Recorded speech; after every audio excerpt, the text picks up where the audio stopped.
ज्ञान सरोवर में फिर से आप सभी का एक बार स्वागत है। और आज मैं फिर से लेके आई हूँ एक बहुत ही अच्छी कहानी जिसमें कि बहुत बड़ी शिक्षा छिपी हुई है। तो चलिए मैं पहले कहानी शुरू करती हूँ। एक धोबी था, उसके पास एक गधा और एक कुत्ता था। धोबी सुबह सुबह गधे पर कपड़ा लादकर और कुत्ते को साथ लेकर घाट पर पहुंच जाता। घाट पर धोबी कपड़े धो धोकर सुखाता और कुत्ता उनकी रखवाली करता, जबकि गधा सारा दिन पेड़ की छांव में खड़ा घास चरता रहता।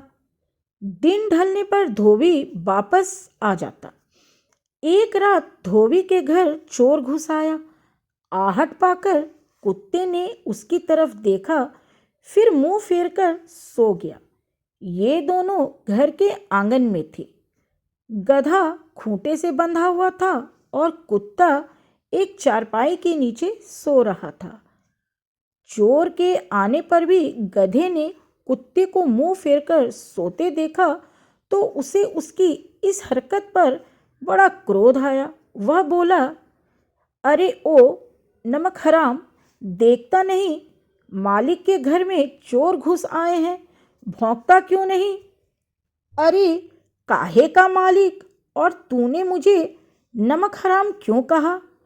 वो अगर मुझे खिलाता है तो मैं भी तो सारे दिन घाट पर उसके कपड़ों की रखवाली करता हूँ। जो कुत्ते दिन में सोते हैं वही रात में रखवाली करते हैं। अगर मालिक को मुझसे रात में रखवाली करवानी है तो मुझे दिन में आराम करने का मौका देना होगा। क्या इतनी सी बात वह नहीं जानता?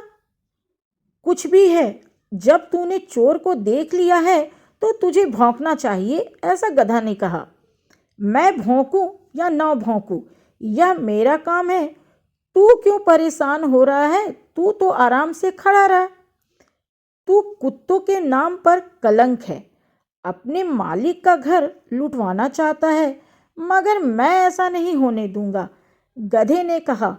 फिर वह जोर से ढेंचू ढेंचू करने लगा। कुत्ता आराम से सो रहा था। अंदर मालिक बड़ी ही प्यारी नींद ले रहा था। जैसे ही उसने ढेंचू ढेंचू की आवाज़ सुनी, उसकी नींद में खलल पड़ गया। उसे बहुत गुस्सा आया। वह उठा, कोने में रखा डंडा उठाया और बाहर आकर गधे पर टूट पड़ा।